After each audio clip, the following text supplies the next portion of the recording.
recording. And let me share my presentation.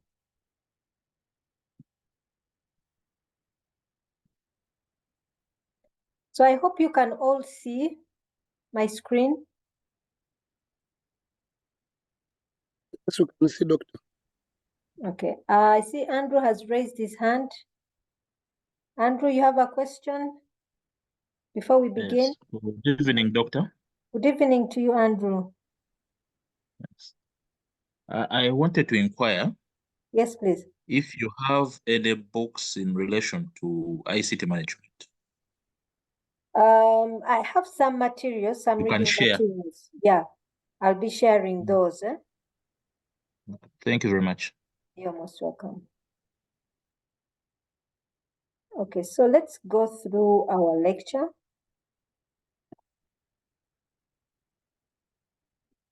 Now we all know about the trends that have been happening, especially in organizations as far as ICT is concerned. This is a story that is no longer a story now, but is simply a fact. Something that is happening, and this is why all of you are here in this course unit.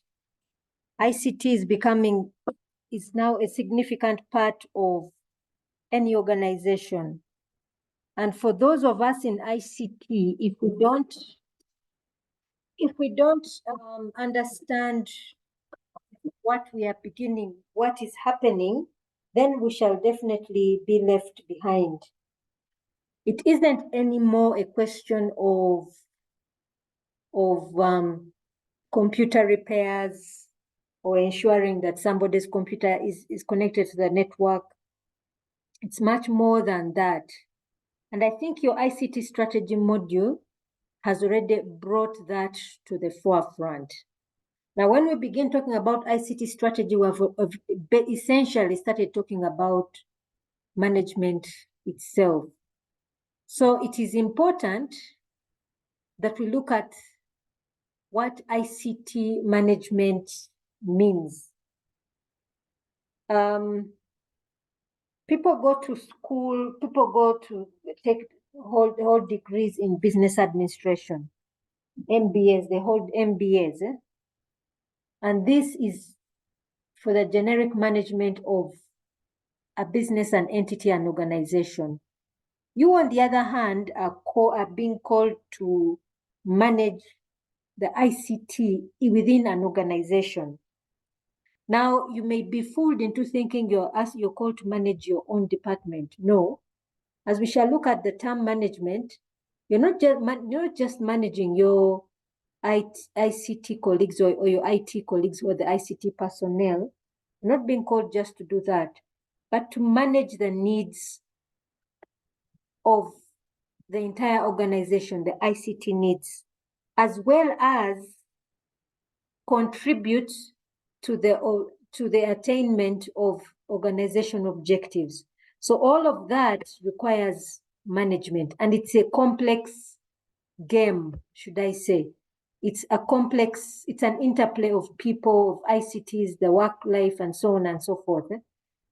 So it's very, very important that we as ICT professionals get to see the management side of things, but from an ICT perspective. And that's the purpose of this particular module. So we have some general objectives that we would like to focus on, but primarily we are looking at your role as the CIO, the Chief Information Officer. Okay? The Chief Information Officer. We shall look briefly at ICT4D because ICT4D also plays a big part from an African perspective in ICT. In the Western world, it is simply ICT in the developed world, but in the developing world, we also have that other perspective where we have ICT that is placed in a developing context. How should that be managed? What are the tools that have been developed for that particular context? So that is a context that we simply can't ignore. So we want to look at some of the generic terms, the concept terms that we shall meet, and some of the guiding principles that you will need as you pick up this role wherever you may be. We shall also look at ICT for development, or ICT for D. And we want to look at management in an African context. We want to look at some of that, then information system strategies. So you'll see that this module is very much intertwined with the module of ICT strategy as we go along. It's very much intertwined. Basically, by the time you're beginning to formulate and implement an ICT strategy, you're already in ICT management. But this is now understanding what this ICT management is. We shall also look at change management. It's part and parcel of management in general. Basically, when we're looking at ICT management, we're looking at management of business processes. You're looking at management of ICT projects that need to be implemented. For example, if a new system is being implemented, a management process must be part and parcel of it. If you're designing and implementing a new, that's a project on its own. So all of that is part and parcel of ICT management. So that whole transition from one step to another, that's all management. So that is what we're looking at when we think about ICT management. We shall also look at knowledge management in detail. So let's have the introduction to management of information systems. So we want to understand what management is, what that concept means, and then now relate it to our specific ICT context. Then looking at this management in relation to our contexts, our local issues and local context, socioeconomic developments and context, and so on and so forth. We want to understand the principles of management, and then also understand some basic concepts in MIS. Already some of these we know, but probably we hadn't seen them in relation to ICT management. So let us start with management itself. What exactly is management? There are several definitions, and here are some individuals who you can go to who can give you the basics, definitions of what management is. But what is it in particular? When you look at these individuals mostly, they look at management as you have several resources before you. You have several things before you. You have the human capital, you have the finances, you have the physical resources, and you must use these effectively to achieve organizational goals. Yeah? You must use those resources, these things that are before you. You must work with them. You must use them. You must know how to effectively use the resources before you to achieve organizational objectives. Now, to do this, you have to plan, you have to organize, you have to lead, and you must control functions. So now, consider yourself the CIO of your organization. You need to understand there is a push maybe from management to implement a particular ICT system, or there is a cry, a need for a particular ICT system, or something more concrete or substantial coming from the ICT department to support organizational business processes. What do? how are you going to use this human resource? You probably need to first start by speaking to the human resource, the different departments, or the department, the user department that requires this system, that is calling out, that is demanding for for support, for ICT support. You need to look at the finances that are available. You need to look at the physical resources that you have, your infrastructure. What infrastructure do you have? You need to look at the life cycle of this system. For how long will it be with you? Can you project for how long it can work for you? Your infrastructure that you have, can it support it for a specific life cycle? Do you need an upgrade? Does this pull further on your resources, your own human resource that you have?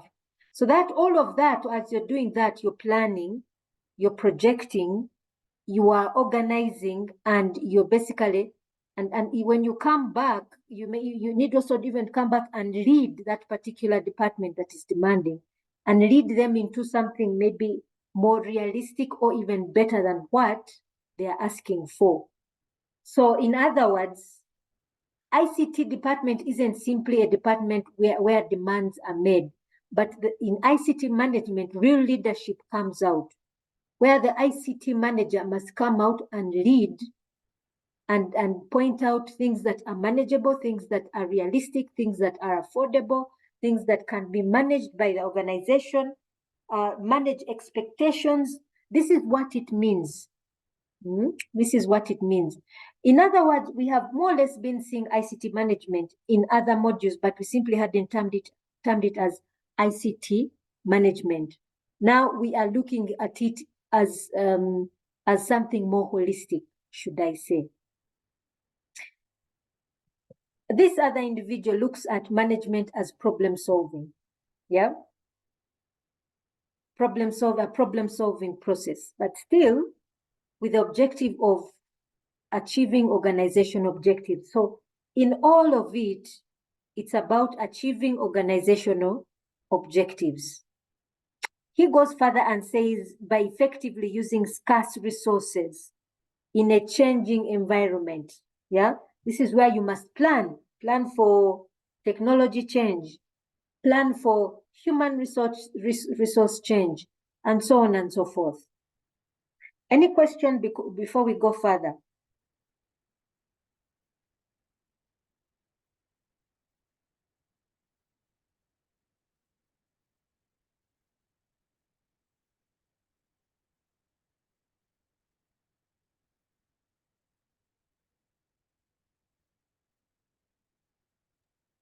Nothing on my side. Okay.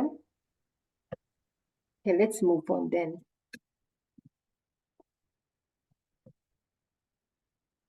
Definitions go further, but basically cover the same thing. Henry looks at it as a forecaster. You should be able to forecast, to plan, to organize, to command, that is to lead, to coordinate, control activities. So all these definitions basically mean one and the same thing. So we see that the things that are generic, all of them, using scarce resources, working with what is available before you, planning, forecasting, projecting, organizing, and all of that is done to achieve organizational goals. So these are some of the basic principles of management, and we have already seen them in the definitions. Number one, planning. Yeah, planning is an essential part of management.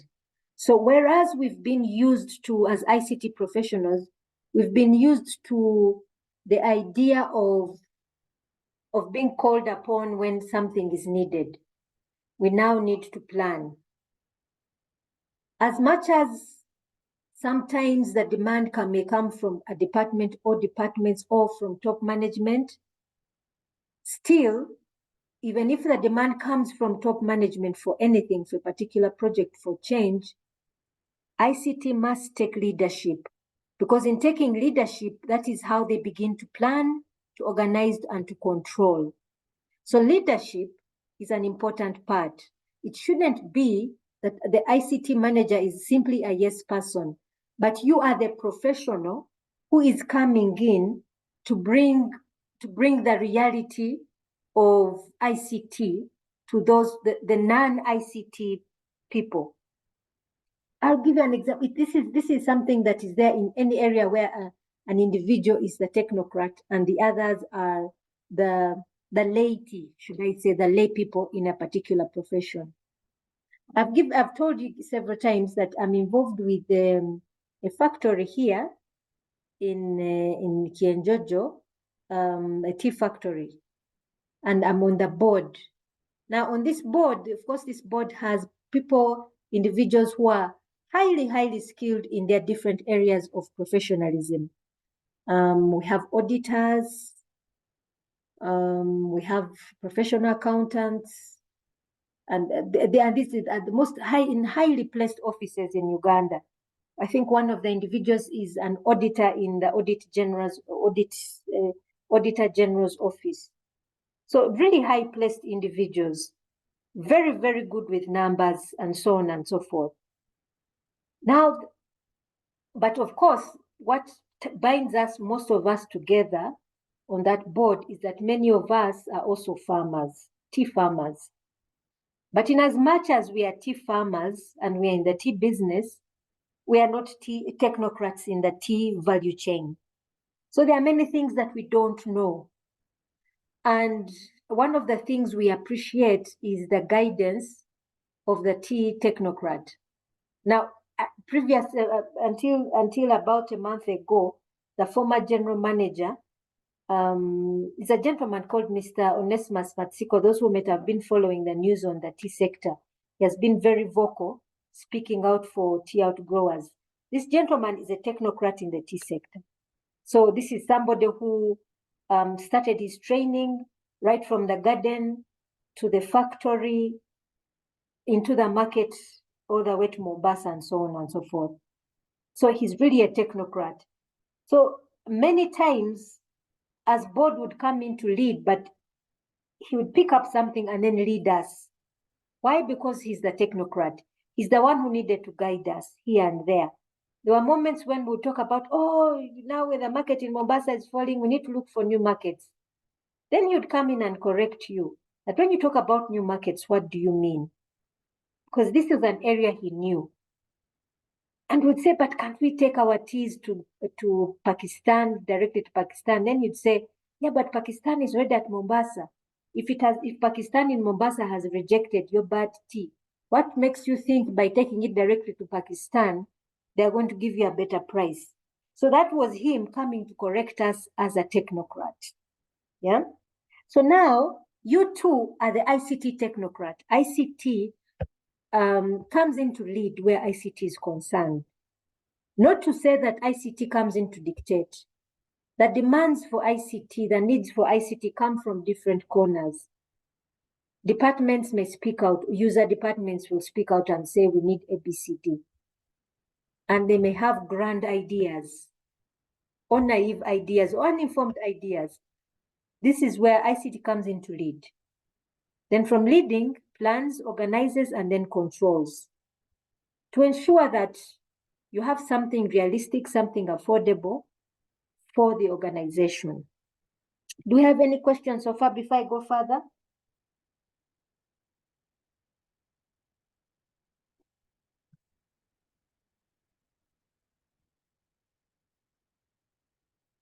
Should I take it silence means consent? Let me move forward. So let's start with planning. We have already seen many of these things in our ICT strategy course, so I'll not take too much time on this. So in detail, in a nutshell, planning involves setting up objectives, what you need to do, what you need to achieve. What is it that needs to be achieved? Now, when we look at ICT, there are different goals that ICT may need to achieve. So for example, it may be in supporting business processes. That is in the operations, the daily operations. You may have an objective of setting up a particular project, a particular system that has been adopted. It may be to gain competitive advantage, using ICT to gain competitive advantage. So whatever the objective is, you plan accordingly. This planning requires for the manager to be aware of the environmental conditions. That means internal and external, and should be able to forecast. So the environmental conditions could be, what resources do you have available in terms of human resource, in terms of finances, in terms of infrastructure? I'm trying to bring this management down to ICT so that we don't get lost. So you as the ICT manager, what is the environment around you? It could also be what is the knowledge level of the human resource, the departments that are in need of ICT, the organization in general. So you need to be aware of your environment. Then plan accordingly. Planning requires decision making, and good decision making. Now, this is something that is something a bit tricky to come by.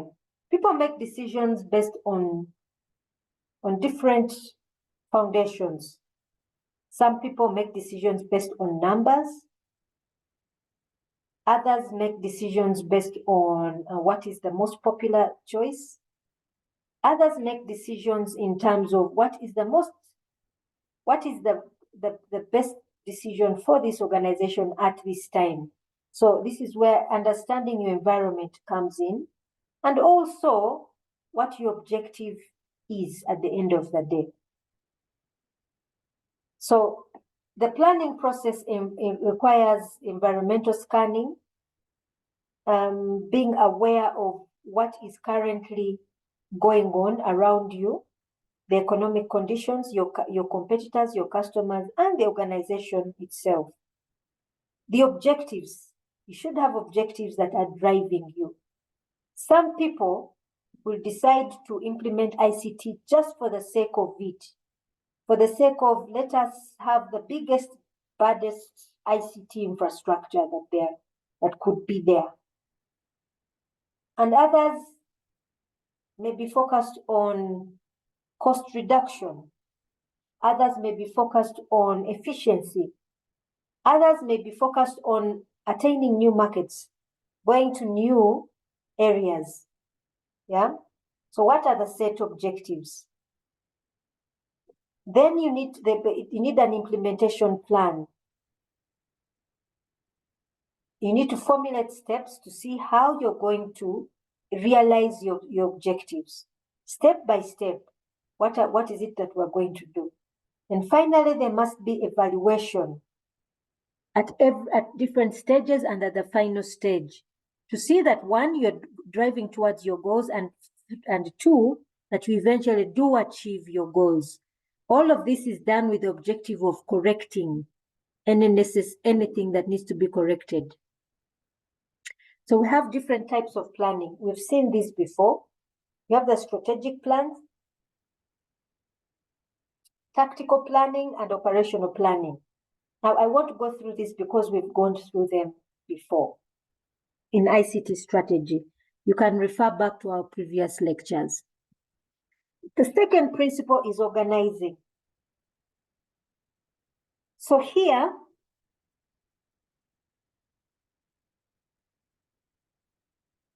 in organizing, you basically looking at the resources you have and how they should be organized. Basically developing an organizational structure where you look at the available human resource. So the organizational structure is basically picking out your human resource, and placing them, allocating them in that organizational structure. Where do they fall? This is extremely important for ICT management. Why? You know, number one, you know who to go to when you want to understand business processes. The human resource department and the individuals would be best to tell you what human resource business processes that exist. Same thing with the finance department. Once you know the structure, you know who to go to when you're looking for the business processes in finance. Same thing with those in the marketing department, the production department, and so on and so forth. Now, you notice I keep pointing back to the systems approach, because this is the key point for us as ICT managers, a key perspective for us to take, looking at the systems approach. So you must have that organizational structure. Then within that structure, you may be also to find out silo ICT projects that are needed. For example, there may be need for automation in one particular department within that organizational structure. Or there may be need for cross-cutting business processes where within that organizational structure, you may see a cross-cutting or information flowing from one department to the next through these business processes that cut across. For example, from marketing and sales to finance, from marketing and sales to production, and vice versa. So you'll be able to see those cross-cutting business processes and where you may need systems that are used by both, or applications that may be used by both, and so on and so forth.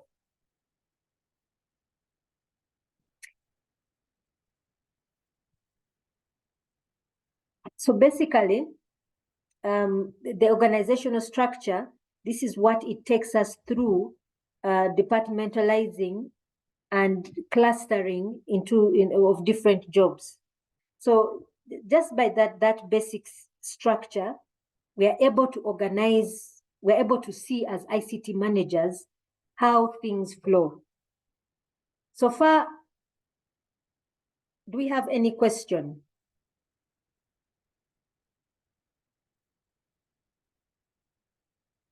Do we have any questions so far? No. Okay.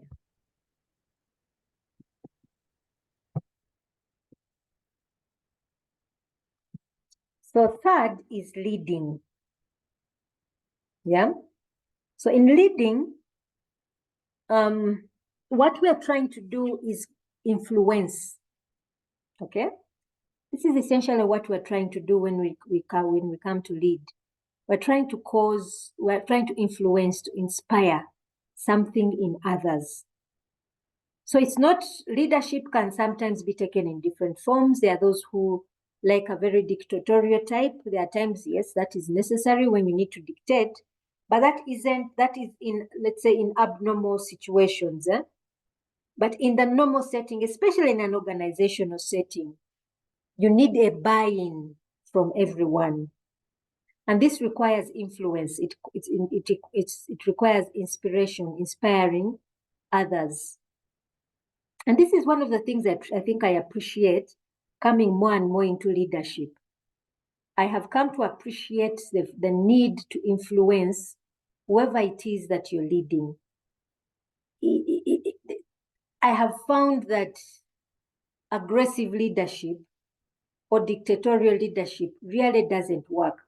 Rather, it creates resentment. It creates it's uninspiring. People, and I tend not to be inspired to do anything. But leadership with inspiration, with influence, well, you're influencing somebody or others into a point of view. That one requires, number one, for you to understand, you who is taking leadership, understand where you're leading others and working together with others towards that objective. You can't work with others to achieve an objective if they also don't see what you see if they don't have a buy-in. So that is essentially what leadership means. So for it to be effective, it requires that you, the manager, you must know where you're going, and you must believe in where you're going. That in taking this route, this is what truly will help us achieve our objective. So in doing that, you incite enthusiasm from others, those who are following you. Yeah. You attract enthusiasm. So the aspect of first understanding, you first understand where you're leading others, then you begin to understand the others, those who you are leading, those who are under you. What do they see? What are their personalities? What are their values, and so on and so forth.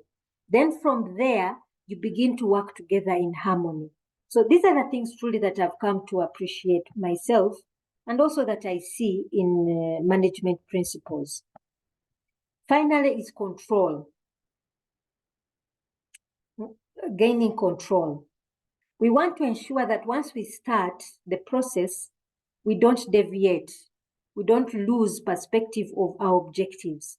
So this is where we have control measures, where we evaluate, and we correct ourselves. We have performance standards, and so on and so forth. These are all control measures to ensure that we don't deviate from our objectives.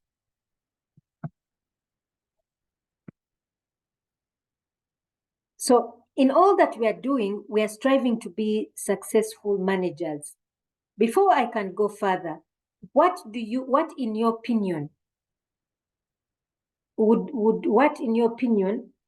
would a successful manager possess?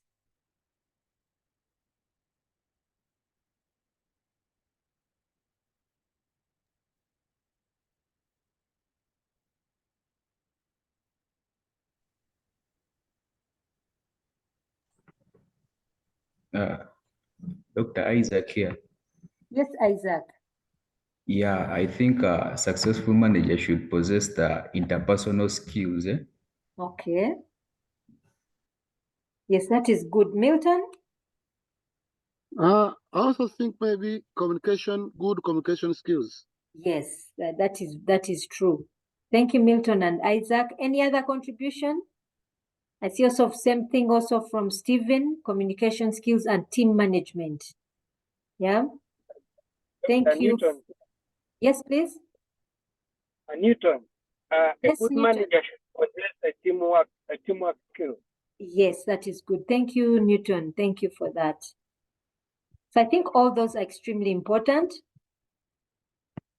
Some of others we can add goal achievement skills. I remember I saw a post in my late uncle's in his office where he said you should not be a walk around manager, but a result oriented manager.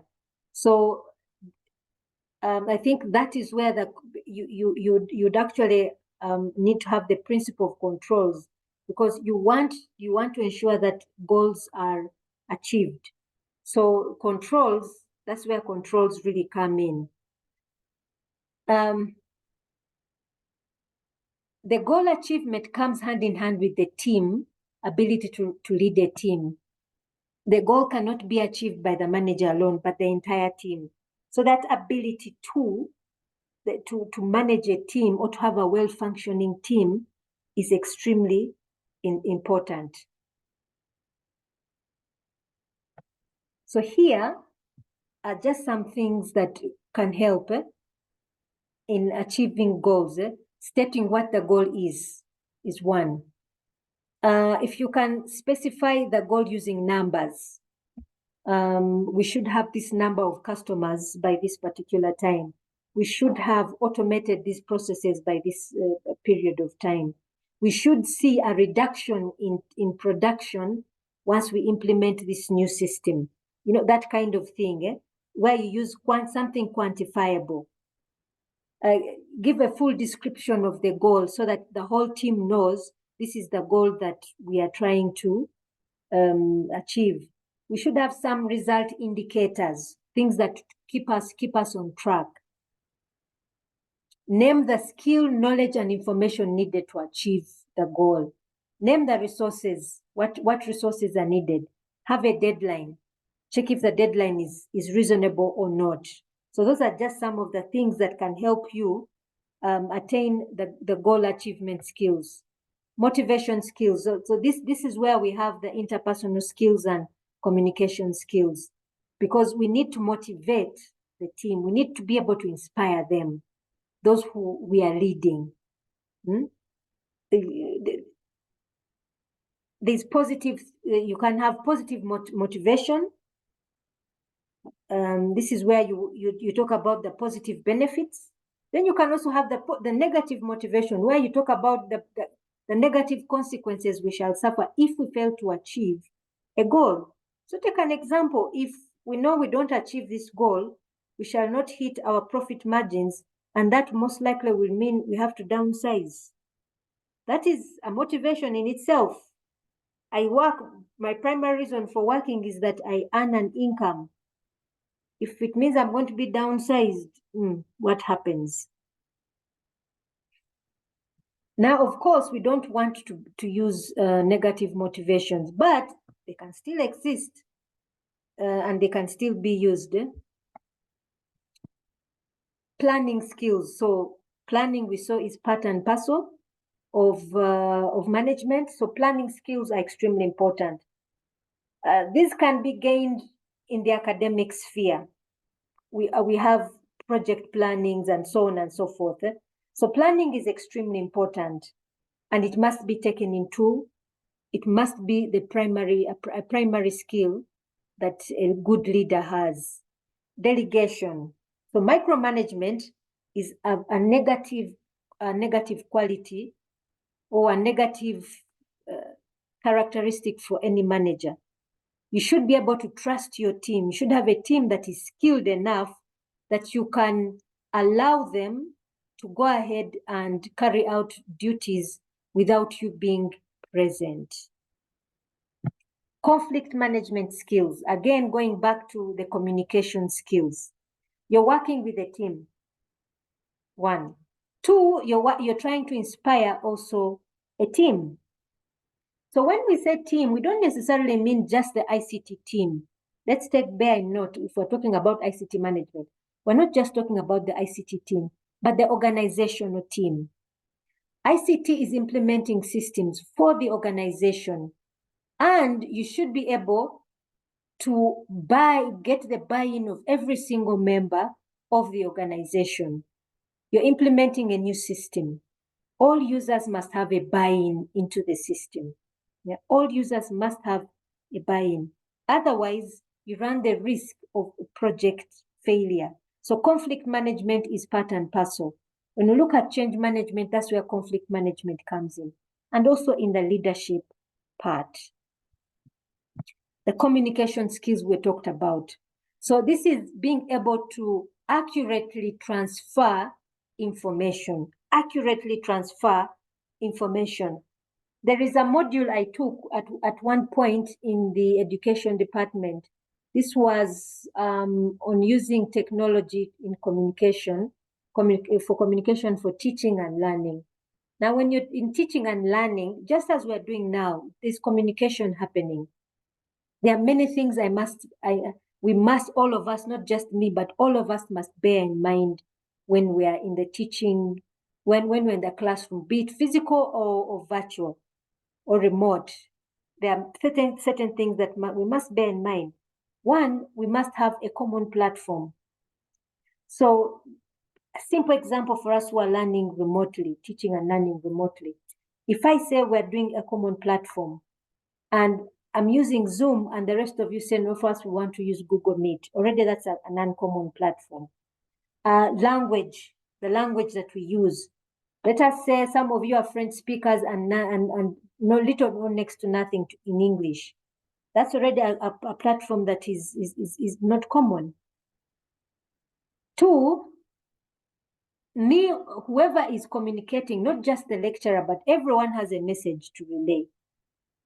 So this message must be received. There must be a sender, a receiver, and there must be feedback. So that is what communication means. It's not a question of coming and simply talking, and there is no feedback. There is no feedback from either side. That in that case, we say communication has not happened. So you as a manager must have those skills. You essentially have the skills of a teacher. At one point, you are the teacher. At another point, you are the student. That is the thing about communication. At one point, the sender becomes a receiver, and the receiver becomes the sender. So it is a two-way communication, and it is constant until a common objective and image and a perspective has been picked by all. Okay. So there are many things we try to avoid in communication. Wasting time talking, being rude. Use things that are, use a language that is understandable to all. If it's numbers, let everyone understand what those numbers represent, what the amounts truly represent, what the times you're talking about truly represent. Yeah. Always have a tendency towards optimism, even when there has been a quarrel or there has been an argument. Always have a tendency towards optimism. I remember these past 2 weeks, I clashed with my board members. I am the chair at the moment. So I clashed with some board members, and I was quite mad for some time. I was a little bit mad. Then at a certain point, I said, but Sheba, you are with these board members for some good time. So it is important reconciliation must happen. So I began to counsel myself. Maybe I didn't see the other person's perspective. And then I also began to see, okay, I have this objective to achieve, or the organization, the factory has this objective to achieve. What's another way, roundabout way? And I said, okay, I can still use what this person is arguing and give him what these people want, but I ultimately get what the overall objective. And we did that. And at a certain point, I made an effort to call one of the board members whom I had specifically clashed with and apologized, and kept that, just to keep that optimism going. So these are some things we learn along the way. It's basically, those are the interpersonal skills that we talked about earlier. Self-discipline. So remember, the manager is the leader. Everyone is looking at you. So self-discipline is extremely important. In meetings, you should be one of the first people that is there. You should be prepared. Think before you speak. Listening. You should be the first example, so that all others, because all others are looking towards you. Avoid trying to show your anger publicly. Yeah, you can express dissatisfaction, but without being too irrational in the process. It's possible to express your dissatisfaction in another way. So avoid certain bad habits, especially maybe being drunk or being abusive or things like that. Really avoid such things. You should be the glue that keeps everyone together. Although I have been in certain settings where you have top management, which is almost feared, and in some cases that makes sense. It depends really on the environment, on the type of organization that we have. You have cases where top management sits really in a very, very high place, and everyone has a deep respect for this person, for top management. There are those situations. Then there are other organizations which are quite open, where you have open offices, where you can easily walk into top management's office with your concerns, that kind of open. So those situations are there. So do we have any questions so far?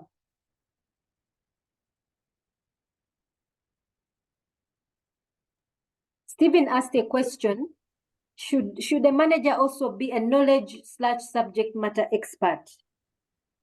That is a very good question, and I first want to throw it back to the class. I appreciate that. Martin, you have a contribution?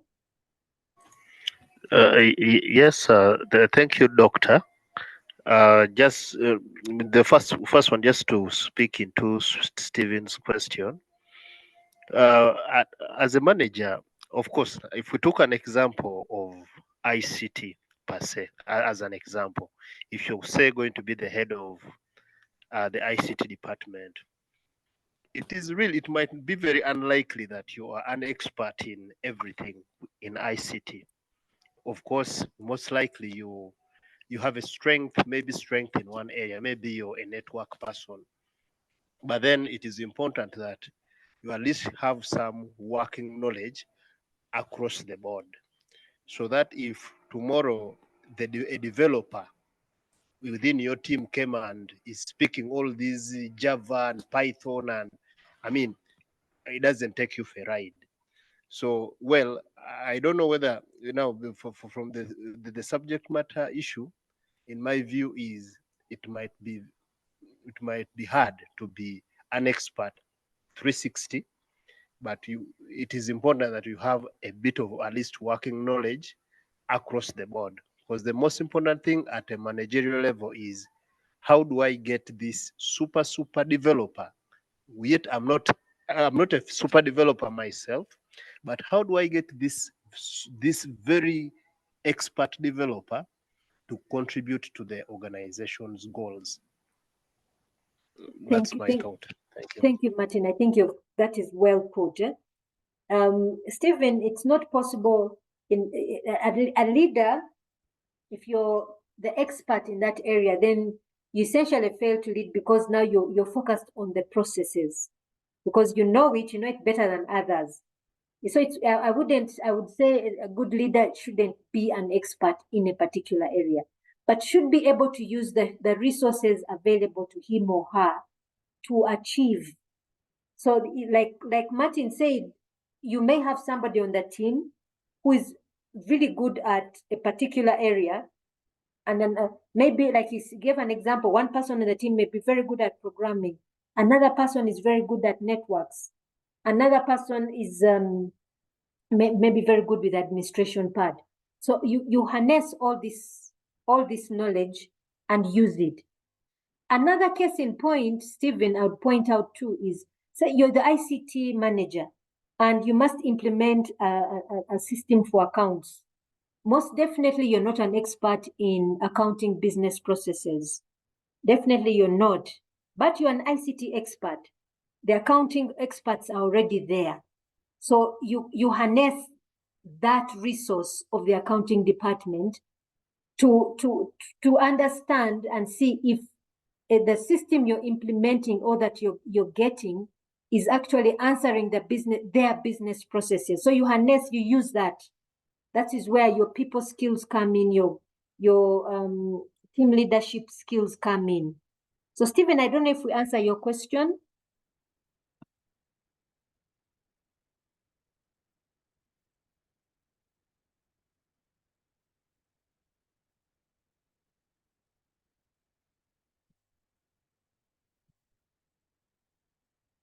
I hope it's answered. Let me see.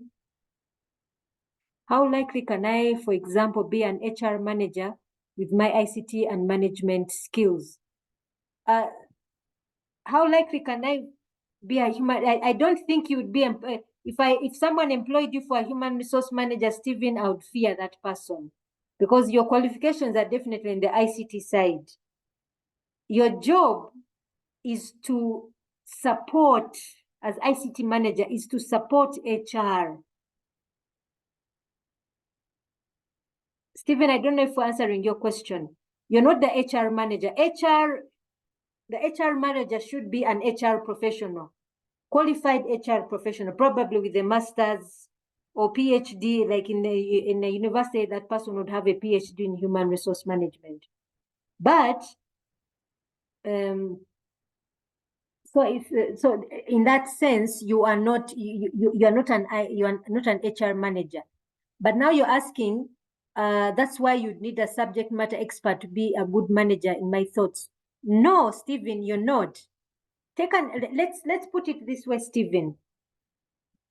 You are the ICT manager. HR comes as a department, voices their need for maybe for automation, something to help them automate their business processes. What is your job as ICT? The job of ICT is to study, is to understand the business processes, look at the systems available and see if they represent, if they can effectively automate those business processes. So take an example. One of the jobs of business process of HR is to hire. That recruit. So if you were to look at systems, you'd go about looking at systems, HR systems which have recruitment, and then bring HR to come and look, HR itself to come and look at how that system is automating. And the department then says, yes, it answers our process. No, it does not. Okay? So it is HR to answer that question, Stephen, not you. I'll give you an example from me who comes from a university setting. And we have, let's say, like the registry department. As ICT, I'm not privy to the business process of the business processes of registry. For example, they admit students. The actual steps they go through as ICT, I don't know. I don't know, but they do. So if a system was brought, if let's say a vendor came saying we have this system which does registry business processes. So my job is not for me to select to give it a stamp of approval. First and foremost is to bring in the registry department. They look through the business. The vendor demonstrates that you start from this point to this point to that point. Then registry will say yes or no. Okay? They'll say yes or no. Yes, it can do this. No, it can't do it. I remember when Zivaste was brought and was taken to the accounts department, and the accounts department kept saying, this system, in accounting, we must do ABCD, and this system cannot do that. As users, they were basically saying, this system is of no use to us. ICT couldn't come and say that because ICT is not, we're not accounting, ICT is not, they're not accounting experts. But it's the user department. That's why you say the user department is the one which must give the stamp of approval. Now, your job as ICT manager is to look at the technical side that the user department cannot see. For example, the ICT department knows is going to look at compliance. Okay, what will be the lifespan of this system? Maybe it is using a technology that is obsolete, that is no longer used, is no longer maybe in programming that is getting decommissioned in a sense. Yeah, maybe it is using a software language which has security issues. Yeah, so this is where you come in, but you wouldn't advise on the business processes. You'd advise on your technical side as ICT. Stephen, I don't know if I answer your question.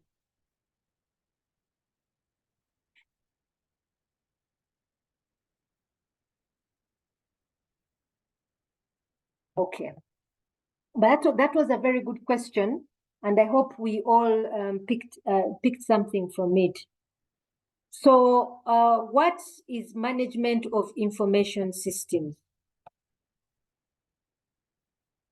So, I've been trying, as we talked about generic management, I've been trying to bring it into the sphere of ICT.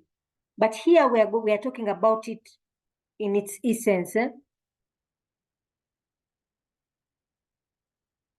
What are MIS? What are management information systems? What are they? That's the first thing we would start from. How would we define management information systems? How would we define them? So we know these are systems with components. We already know what those components are. And these components are integrated. And we know these systems, part of the system is the human resource or the human being. We know that these systems support operations, or they support business processes. They also support management decision making. Yeah. MIS, we know, has a database, somewhere where data is kept, and this data is pulled out, manipulated, and maybe communicated at some point. So these are all definitions of MIS. So what is the role of MIS in organizations? We've already touched at this. It's operations and decision making. We have gone further now. Systems are also being used for competitive advantage. Okay, competitive advantage. For example, if an organization decides to go online, to take part of its business online, that is, those are information systems now gaining for you a competitive advantage.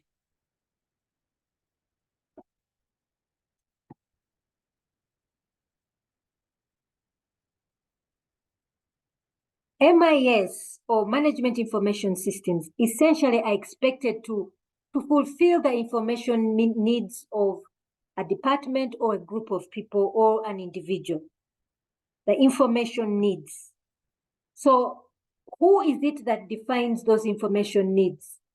As we were sharing with Stephen, it is a user department, or it is a particular user who raises that need most of the time.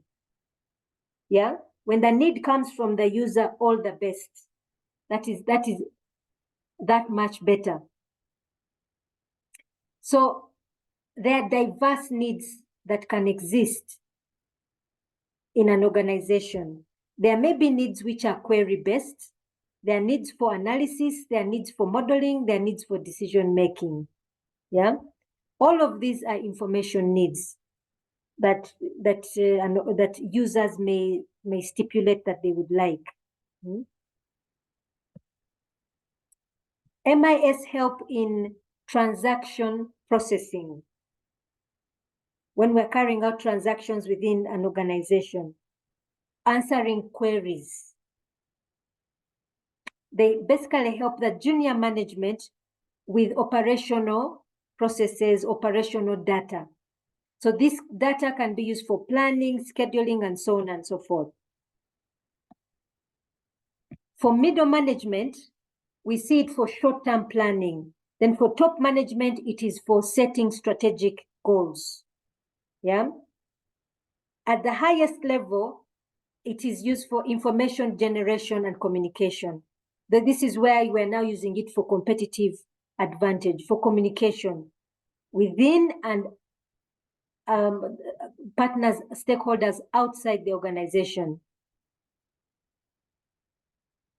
Isaac is asking, is there a position like manager information systems? I think this can differ. It can be manager information systems or ICT manager or CIO. This role, Isaac, the title interchanges here and there. But basically the manager is the person that leads the ICT department. Yeah, it's the person that leads the ICT department. And Martin actually puts it where it says it depends on the size of the organization. So that is very true. The bigger the organization, the more terms you get now, like CIO, CID, that kind of thing. So it really depends on the size, but essentially the manager is the person that heads the ICT department. Please give me a minute. I want to plug in my laptop. The power.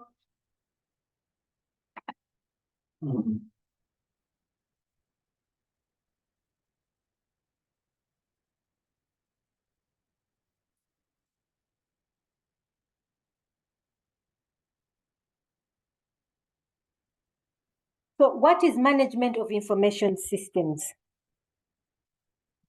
First things first, there's a systems thinking approach where we look at the organizations as subsystems that work together to realize a common goal. I had hinted on this at the beginning when we had our first lecture previously. The systems thinking approach is extremely important. And for you as the manager of this department of ICT, whether CIO or head ICT or director ICT, whatever the title may be, it is important that you have that view, that systems thinking approach view of these subsystems. That means the different departments and how they are going to work together. Two, it's management oriented. So unlike before when we talked about management information systems, there is a program at I think you know that there's a master's program for information systems, management information systems. That approach is more technical, on the technical side, looking at the technical side of things. But here we are looking at management of MIS within the organization, management of the department itself, management of the projects. So it's management oriented, not necessarily the systems themselves, but managing all the concept, the full picture of it. It's management directed. Yeah. Management directed means the top management, this is where the CIO now sits at the level of top management. Why? Because this individual is now privy to the strategic objectives or strategic objective formulation. So it is top management that directs the management-oriented side of things. This CIO is directing or managing ICT to achieve that common goal of organizational objectives, that overall goal. That's why it is management directed. Reason meaning, who is it that tells us the needs and requirements? Yeah, it is management that tells us the needs and requirements. Back to also Stephen's point where what we were discussing with Stephen, who is management? Who is management? For example, in any organization, you find management is made up of the top leaders, the leaders of the different subsections of the organization. You have section leaders, you have department leaders, so on and so forth. So who is top management?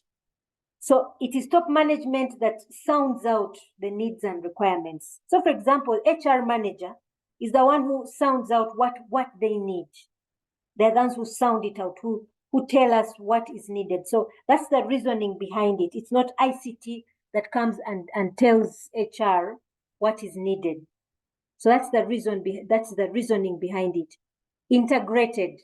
This is important because these subsystems we were talking about earlier are working together. So there's already an integration. Yeah, there's already an integration. And this integration creates a story.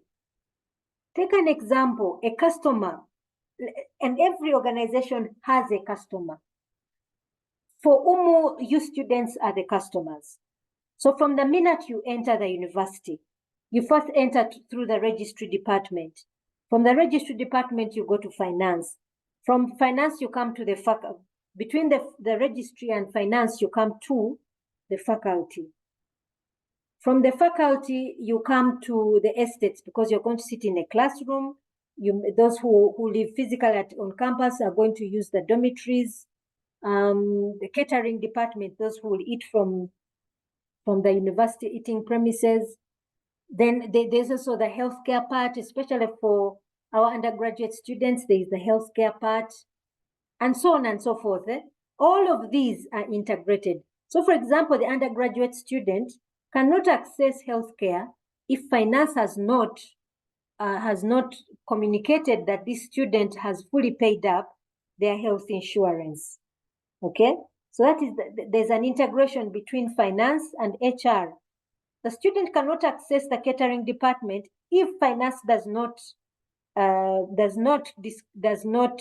provide access or does not inform that this student has paid up their fees for food. So same thing with accommodation and so on and so forth.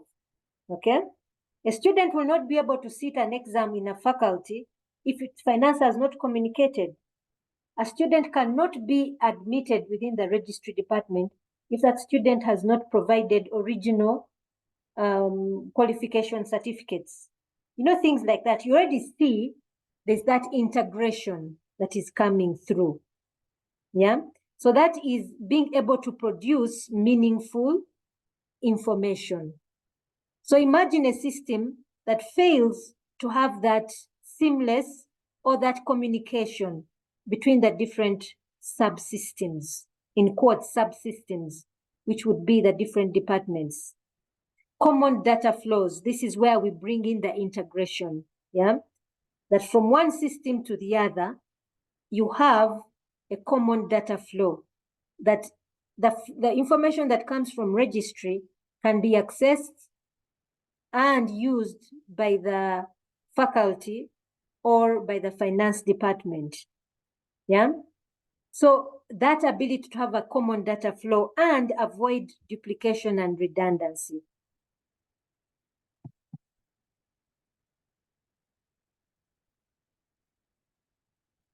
Moving away from the data and the systems, you have the long-term planning. Yeah. So management of IS or the ICT department requires long-term planning. There must be a heavy element of long-term planning, that as you implement these systems and begin to use them, you must know within 5 years' time, are we able to transition from this system to another? Can we easily move to a new system? Will the infrastructure continue to support? The infrastructure itself is going to change. That is for sure. Will this system be able to sit on a new infrastructure? You should be able to have a view of the single entity, the subsystem. For example, I gave the example of the university. You should have first a single view of the registry department before you move to the finance department. If the registry department is producing wrong information, or it has a broken chain, a broken value chain, this broken value chain will give garbage to the finance department or to the faculty. So it is important that the ICT department has a clear view of the single entity before you come to the integrated entities. Then you have the need for centralized database. There must be a common database for the whole system, especially if the systems are integrated. There can be databases which are silo, those which especially may be used by an individual or just by a group of people. But for where you have integration, there must be a common central database. Vincent, what are examples of MIS? Vincent, we are talking about managing information systems, or in other cases, managing ICT or ICT management. Vincent, I don't know if you get me. We have management information systems, and then we have managing of information systems or managing of ICT. Do you get the distinct difference between the two?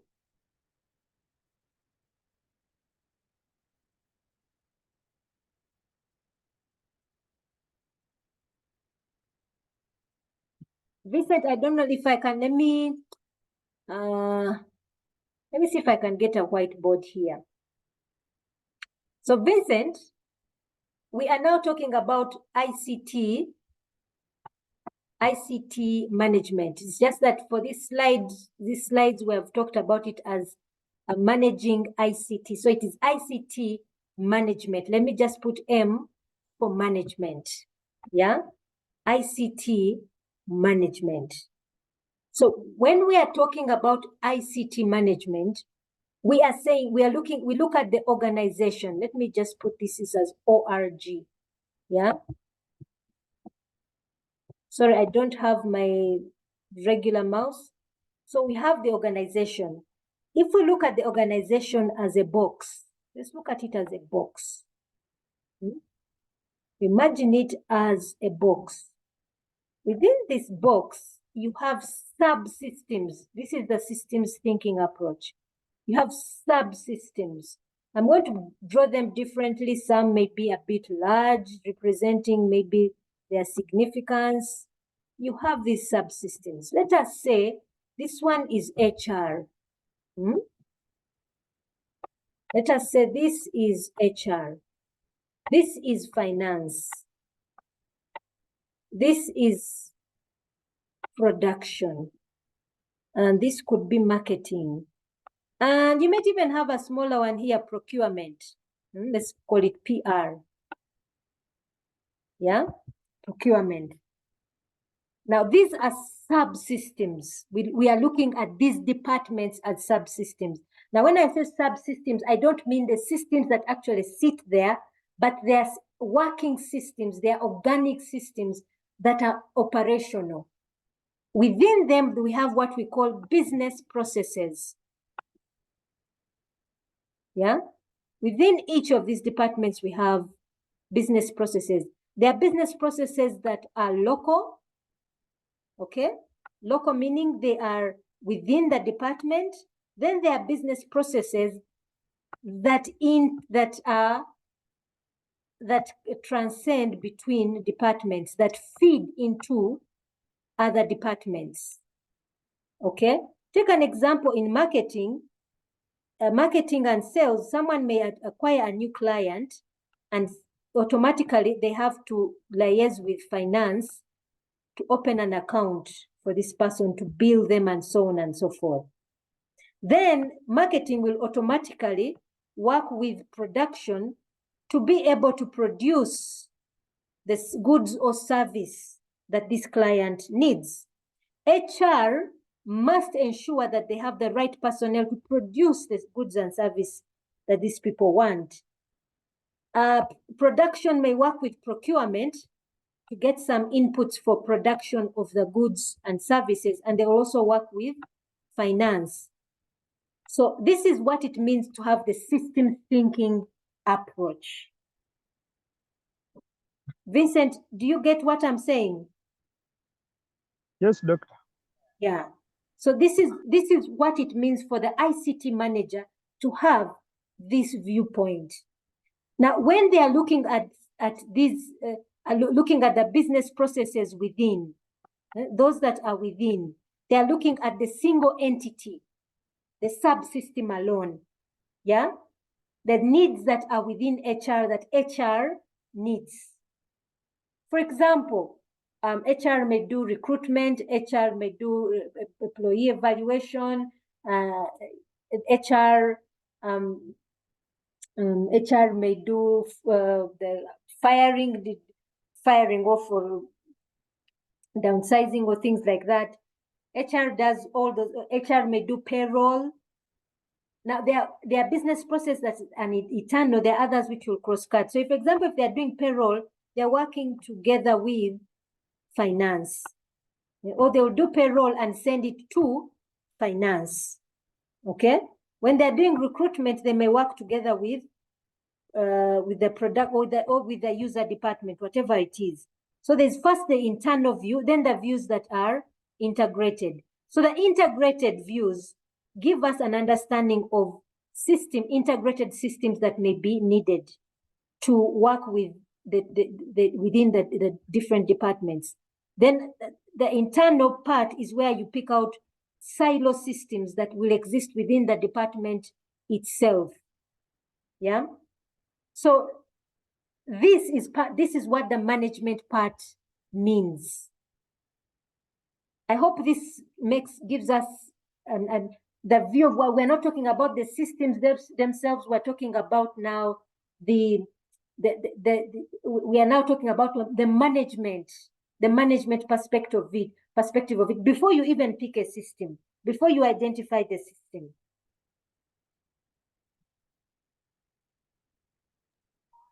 Thank you, Doctor. You're most welcome.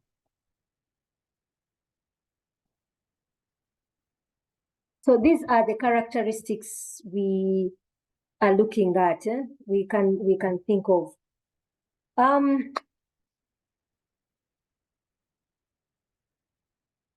So what are essential requirements of an effective MIS? That means the manager.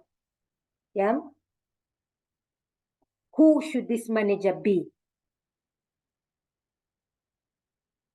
This should be a qualified officer. Somebody qualified, somebody who has not only received the academic side, but also the experience side, somebody who is mature. Yeah, you don't want a very young person coming into such a position. This person should be an ICT expert, should be a systems and computer expert. I remember Martin, when he was giving a response to Stephen, he said, you, the manager of ICT, you don't have to know everything. You don't have to be an expert in everything, but you must have an idea. For example, you may not be good at programming, but you must have an idea about programming languages. And you must have an idea of languages that are obsolete, languages that are currently strong in security, things like that. So that when the programmer is talking to you, the software programmer is talking to you, you're not completely lost. Or you can demand something that is achievable, that is not outside. Yeah. So the person should be an ICT expert, which is who you are right now. All of you that are in this course unit, you all have your first degree, I'm sure, is IT or ICT related. You should have an understanding of management concepts, which is what we are doing now. Yeah. You should have you should be able to have a decision-making process. That means you should go through steps to make a decision. A manager doesn't simply come and make a decision, but must go through several processes to come up with a decision. Take an example. At the factory where I am, top management makes proposals to the board.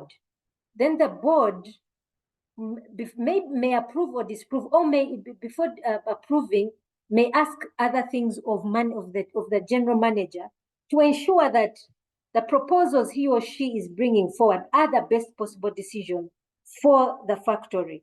So you must be able to go through that decision-making process where you research, where you plan, you have a clear point of view that if I take this decision, it's going to lead to ABCD, which is good. Okay?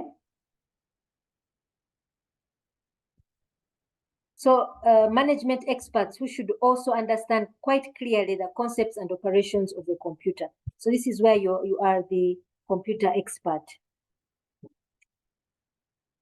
Future perspective, this is where you are strategic. Yeah? You're able to meet the future needs of the organization or even your department. Yeah. You're able to project what would be the future needs of our infrastructure, of our overall architecture.